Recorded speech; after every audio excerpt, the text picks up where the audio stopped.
जय हिंदू राष्ट्र। बंगलौर का,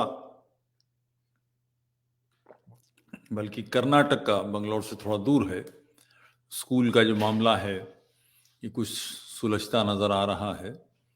कोर्ट ने हस्तक्षेप से इनकार कर दिया है। भाजपा की सरकार ने स्पष्ट कर दिया है कि स्कूल को अपने ड्रेस कोड तय करने का अधिकार है, हिजाब और ये सब। बेसिकली ये मामला है क्या, हिजाब, इस पर कई बातें आ चुकी हैं। मैं एक उदाहरण से बात करना चाहूंगा और उसके हल पर आज कुछ चर्चा करूंगा। मैं जब पढ़ता था, कॉलेज में था, तो वहाँ एक टीचर था, मुश्किल से 5 फुट 3 इंच का पोदना सा। वो जब उसके साल 2 साल वो स्टूडेंट इस्लामिक मूवमेंट का, SIM का कुछ सक्रिय व्यक्ति था।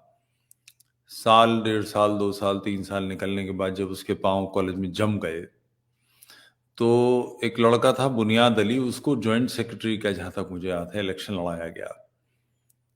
उसने, बुनियाद अली ने या उसके कन्वेंसिंग करने वालों ने कहीं किसी को वोटों के लिए नहीं कहा, और ये कोई तरीका नहीं था उसके जीत पाने का। कोई 145 या 150 या 154 मुसलमान वोटर थे, छात्र थे कॉलेज में। बुनियाद अली, हो सकता है बुनियाद ना नाम हो, कुछ और नाम हो, मुझे याद, मगर मेरे ख्याल से, मुझे जहां तक याद आ रहा, बुनियादी था। वो एग्जैक्ट 154 वोट या 145 जितने मुसलमान लड़के थे उसने वोट लिए और हार गया। उसको हारना ही था, उसको जीतने के लिए लड़ाई ही नहीं गया था। कुल मिलाकर कोशिश ये थी कि हम अहले ईमान, काफिरों में थोड़े से हैं मगर हम इकट्ठे हैं कि नहीं। उसमें वो लोग भी थे जो कांग्रेस के साथ थे। मेरे से बड़े, मेरा जो 1 2 साल बड़ा चचा है रिश्ते का, सरत, उसका एक दोस्त था माजिद अली, वो कांग्रेसी था। उसको वो इस हद तक हमारा आदमी था कि उसे लोग माजिद चतुर्वेदी कहते थे, मगर उसका वोट भी बुनियाद अली के फेवर में ही गया। उन्हीं लोगों में से कुछ लोग फिर बाद में SIM के नंबर कारकुन बने, गिरफ्तार हुए, पुलिस के छापे पड़े, धरे धर दबोचे गए, और वो कहीं रामनगर में, वो जो मास्टर था, रामनगर में कहीं पड़ा हुआ सड़ रहा है। पूरी लोगों के बीच में एक दीन और ईमान का झगड़ा, कुफ्र और ईमान का, दारुल हर और दारुल इस्लाम उसने फैला दिया। यही काम अब कर्नाटक में है। बेसिकली स्टैंपिंग है अलग से। हम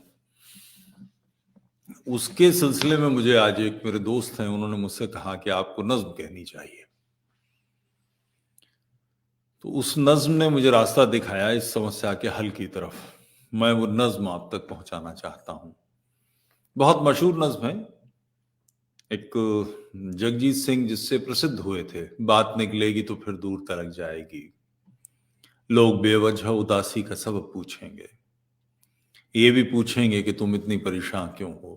तो ये नज्म उसकी पैरोडी नहीं है, ये नज्म पैरेलल चलती है। और वो नज्म तो दो लोगों के इश्क की, उलझनों की, उदासियों की बात करती है। ये जिंदगी की बात करती है, हिंदुस्तानियत की बात करती है, संपूर्ण भारतीयता, संपूर्ण राष्ट्र के भविष्य को कैसे संवारा जाए उसकी बात करती है। ये उस पौरुष की बात करती है जिसके लिए बार बार मेरे जैसे सामान्य राष्ट्र के साधक कहते हैं, पौरुष का कोई विकल्प नहीं है। तो हाजिर करता हूं नज्म। इससे ये बात भी जाहिर हो जाएगी मैं तुफैल चतुर्वेदी क्यों हूं, विनय कृष्ण चतुर्वेदी के साथ तुफैल क्यों लगा है। नज्म का मिसरा, बात निकलेगी तो फिर दूर तलक जाएगी, लोग बेवजह बवंडर का सबब पूछेंगे, लोग बेवजह बवंडर का सबब पूछेंगे, और ये भी पूछेंगे कि तुम इतनी कलेसी क्यों हो। पिज्जा खाने के लिए खोल के झोंटा निकली, ये पश्चिम का मुहावरा है, बाल खोल के घूमने को झोंटा खोलना कहते हैं। पिज्जा खाने के लिए खोल के झोंटा निकली, फेसबुक पर हैं तुम्हारी कई तस्वीरें, मगर एक में भी तो हिजाबी नहीं दिखती हो तुम। पिज्जा खाने के लिए खोल के झूठा निकली, फेसबुक पर हैं तुम्हारी कई तस्वीरें, मगर एक में भी तो हिजाबी नहीं दिखती हो तुम। एक फटी जीन्स, आजकल एक फैशन है ना जगह जगह से फटी हुई, उसकी फोटो भी है। एक फटी जीन्स, छलकती हुई टी शर्ट में तुम हांडती फिरती हो गलियों में मोहल्लों में, मगर स्कूल जाना हो तो सिर ढकने की जिद करती हो। एक फटी जीन्स, छलकती हुई टी शर्ट में तुम हांडती फिरती हो गलियों में मोहल्लों में, मगर स्कूल जाना हो तो सिर ढकने की जिद करती हो। कुछ कमीने हैं जो इस बात पे लाखों देंगे। यूपी के, वेस्ट यूपी के मुल्ला ने 5 लाख रुपए का इनाम का कहा है। बिटिया, वो 5 लाख रुपए धरा लीजिए, मुल्ला का कोई भरोसा नहीं किस वक्त मुकर जाए। कुछ कमीने हैं जो इस बात पे लाखों देंगे, छोटे बच्चों में घुसड़ेंगे बिला वजह का दीन, बातों बातों में मगर कुफ्र भी ले आएंगे। कुछ कमीने हैं जो इस बात पे लाखों देंगे, छोटे बच्चों में घुसड़ेंगे बिला वजह का दीन, बातों बातों में मगर कुफ्र भी ले आएंगे। अब इसका हल समस्या का, मोतियां हैं, ये मोतिया एक जो लफ्ज है मिलता जुलता उसके लिए, मोतियां हैं सो इन्हें कूट के धोना होगा, इनके अंदर जो मदरसे की गड़ी हैं कीली। मोतियां हैं सो इन्हें कूट के धोना होगा, इनके अंदर जो मदरसे की गड़ी है कीली, उसको जंबूर से पकड़ेंगे निकालेंगे उसे। जहर जो इनमें है हम उसको करेंगे अमृत, जहर जो इनमें है हम उसको करेंगे अमृत। देर तक दूर तलक बांस घुसाना होगा, बांस जो मोटा कटीला हो बड़ा हो थोड़ा।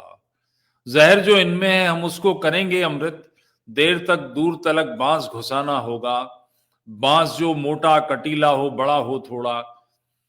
बस घुसाने से न कुछ होगा घुसा कर गहरा, देर तलक दूर तलक उसको घुमाना होगा। तब कहीं जाके ये सुधरेंगे बनेंगे इंसान, तब कहीं जाके ये सुधरेंगे बनेंगे इंसान। ये इलाज इसका है, ये करना ही होगा हमको। बात निकलेगी तो फिर बांस किया जाएगा। पौरुष का कोई विकल्प नहीं है। आप शांति से ऐसी बेहुदा बातें करने वाले लोगों से नहीं निपट सकते, आपको जूझना ही पड़ेगा, चुनौती देनी ही पड़ेगी। ये कब तक चलेगा? अन्यथा ये जगह जगह छोटी छोटी इस तरह की नामाकूलियां, ऐसी वाहियातियां, ऐसी कमबख्त कुछ औरतें, कुछ बुढ़े, कुछ बुढ़ियां इकट्ठी कर ली और शाहीन बाग क्रिएट कर दिया गया। इसे सह लिया तो एक और आंदोलन खड़ा कर दिया गया, किसान आंदोलन। उसके बीच में दिल्ली में दंगा कर दिया गया, बंगाल में इलेक्शन के समय उधम मचाए गए।